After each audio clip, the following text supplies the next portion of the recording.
We are going to learn 5 suggestions for how to avoid autism. So, what is autism? Let's review that a little bit. The term autism was coined in 1975 in an article written by an American communication and language researcher, Tom L. Humphreys, as a way to describe discrimination against deaf persons.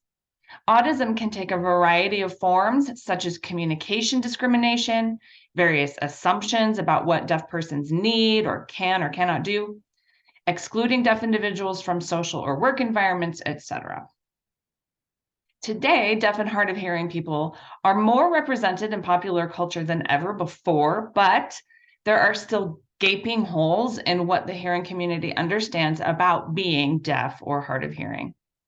Sadly, many people in the deaf and hard of hearing community continue to experience forms of discrimination in their everyday lives, whether it be communication discrimination, where access is not made possible for someone to communicate, assumptions about what deaf or hard of hearing people can or cannot do, or being shut out of social or work environments. Autism is still a real problem.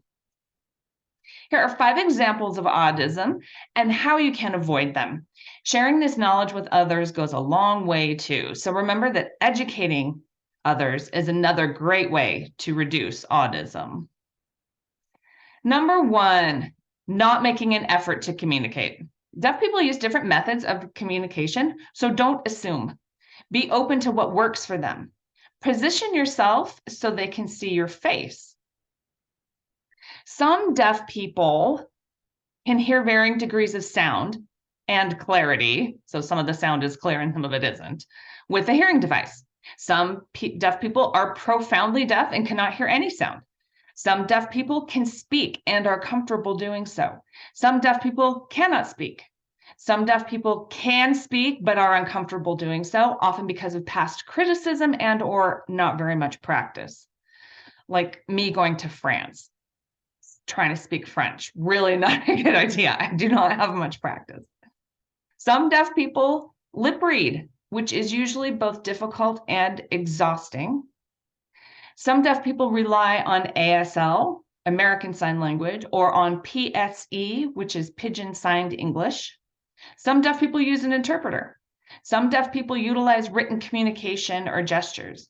So just keep an open mind about how different deaf people are, just like hearing people are not all the same, right? Americans are not all the same.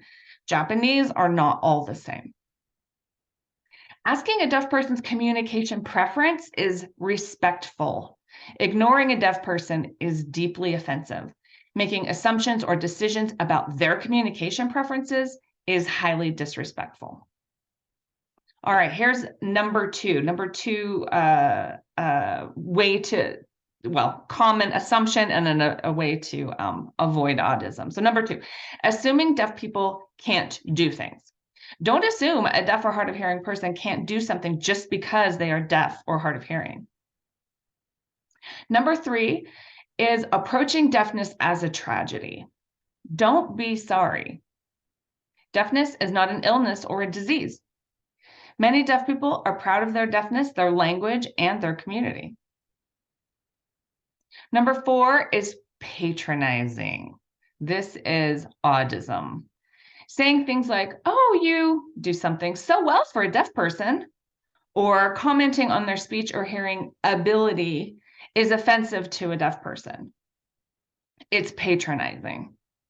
Feeling sorry for deaf people regarding missing out on sounds is also offensive. Number 5 is employment discrimination. Deaf and hard of hearing people have equal rights to employment as anyone else.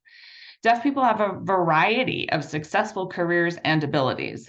Discuss with them access needs in your workplace. So just remember, educating others is another great way to reduce autism. Once you understand these points and these things about deafness, share them with somebody else.